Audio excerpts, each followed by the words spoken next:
حسین میرے بیٹوں میں ایک بیٹا ہے۔ اللہ اکبر، یہ شان ہے۔ حضرت شاہ نیاز بن نیاز نے کہا تھا، اے دل بگیر دامن سلطان اولیاء، اے دل بگیر دامن سلطان اولیاء، یعنی حسین ابن علی جانے اولیاء۔ اور غریب نواز نے کہا تھا، شاہ تو حسین، بادشاہ تو حسین، شاہ تو حسین، بادشاہ تو حسین، دیس تو حسین، دی بناس تو حسین، سرداد نداد دست در دست یزید، حقا کی بنا لا الہ الا تو حسین۔ اور میرے امام نے کہا، کیا بات رضا اس چمنستان کرم کی، کیا بات رضا اس چمنستان کرم کی، زہرا ہے کلی جس میں حسین اور حسن پھول، زہرا ہے کلی جس میں حسین اور حسن پھول۔ تو یہ وہ لوگ ہیں۔ تو میں بات کیا عرض کر رہا تھا، رسول اللہ کے طلبے کی یہ شان ہے کہ اس طلبے کا اندازہ نہیں کر سکتے۔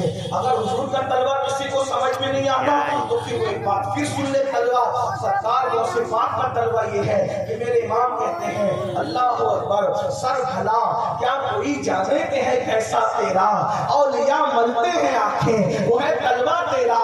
تو ولی جس پر آنکھیں ملے وہ غوث پاک کا طلبہ ہے۔ تو کہتے ہیں، سر بھلا کیا کوئی جانے کہ ہے کیسا تیرا، اے غوث اعظم آپ کا سر کون جانے کہ کیسا ہے۔ تو جب غوث پاک کا سر کوئی نہیں جان سکتا تو رسول اللہ کے طلبے کا اندازہ کون کر سکتا ہے۔ مزید نبی کے طلبے کو بیان کرتے کس شان سے بیان کرتے، کہتے آسماں گر تیرے طلبوں کا نظارہ کرتا، آسماں گر، ارے یہ طلبے کا جلوہ ہے، آسماں گر تیرے طلبوں کا نظارہ کرتا، روز ایک چاند تصدق پہ اتارا کرتا، اور چھپ گیا چاند نہ آئی تیرے دیدار کی تاب، سامنے گر کبھی ہوتا بھی تو سجدہ کرتا۔ اللہ اکبر، غور کریں، شان ان کا طلبے کا دیدار کرنے کی حیثیت نہیں رکھنا، یہ طلبہ مصطفیٰ ہے۔ تو جب نبی کا طلبہ ایسا ہے تو نبی کا کندھا کیسا ہوگا، اور اس کندھے پہ جو بیٹھ رہا ہے، چند لوگ ہیں انگلی پہ ایک، حالانکہ مولا علی تو بیٹھے بھی نہیں، کھڑے رہے، کھڑے رہے۔ اور مولا کائنات کہتے جب میں نبی کے کندھوں پہ کھڑا تھا تو ایسا لگتا تھا جیسے میرا سر آسمان کو چھو جائے گا، اتنا بلند کیا حضور۔ اور اس کے بعد جو بیٹھا اس کندھے پر وہ امام حسن ہے، اس کندھے پہ جو بیٹھا وہ امام حسین ہے، اور ایک دو لوگ ہیں بس، باقی حضور کا کندھا، حضور کے کندھے، کون سا تخت ہے جو اس کا برابری کر سکتا ہے کوئی تخت اس تخت پر جسے نبی کا کندھا کیا، راکب دوش پیغمبر حضور کی پیٹھ پر، توجہ کر لیں، حضور کی پیٹھ پر حالت نماز میں امام حسین بیٹھے، نماز کی حالت ہے۔ کسی امام کے اندر ہمت جو اپنے بیٹے کو نماز کی حالت میں، سجدے کی حالت میں اپنی پیٹھ پر بٹھائے، یہ امام حسین ہے، امام حسین ہے، جو امام ہی نہیں، امام الائمہ،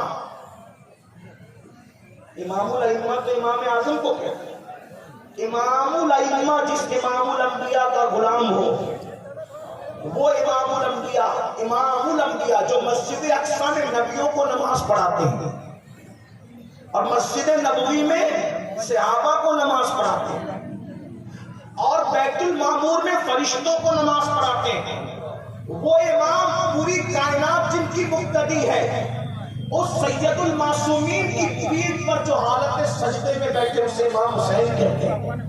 میری تمہید کو توجہ سے سن لیں، بات میں جلدی نہیں کرنے والا، بہت لمبی نہیں کروں گا، میں نے کہا وقت مختصر رہ گیا ہے، لیکن جلدی سے سنیں، بہنوں کی بھی توجہ۔ سید الانبیاء کی پیٹھ پر جو حالت نماز میں بیٹھ جائے اور جسے بیٹھنے کا حق دیا جائے، ایک تو یہ کہ کوئی بیٹھ جائے اسے حق نہ ہو،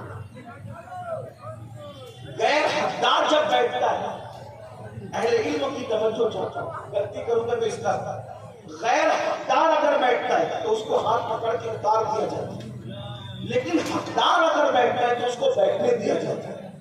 امام حسین سجدے میں نبی کی پیٹھ پر بیٹھنے کے حقدار کیوں تھے؟ مجھے مسئلہ اس سے سمجھ میں آیا کہ ان کو ہاتھ پکڑ کے اتارا نہیں، جب غیر حقدار کسی جگہ پر بیٹھتا ہے تو اس کو اتارا جاتا ہے۔ مثال کے طور پہ میں یہاں بیٹھا، یہاں بیٹھنا میرا حق ہے، اس وقت اس لیے کہ میں ذکر رسول کر رہا ہوں، میں امین القادری اس لیے میرا حق نہیں ہے.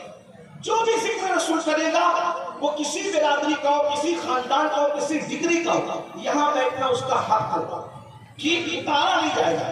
لیکن اگر اس وقت مجھے روک کر کوئی بھی بڑے سے بڑا یہاں کے بیٹھ جائے تو نہ آپ گوارا کریں گے نہ ممبر والے گوارا کریں گے, کیونکہ ذکر رسول سے بڑا ذکر کسی کا ہے نہیں. تو جو ذکر کرے گا وہی بیٹھے گا یہاں, تو جو حقدار ہوگا اسی کو بیٹھنے دیا جائے گا, جو حقدار نہیں ہوگا اتار دیا جائے گا. اب رسول اللہ نے اپنی پشت پر امام حسین کو بیٹھے رکھا, اٹھائے رکھا, کسی نے اتارا نہیں. تو آپ فوراً کہیں گے امیر القادری بیوقوف نہ بنا, اس لیے کوئی وہاں جا ہی نہیں سکتا تھا.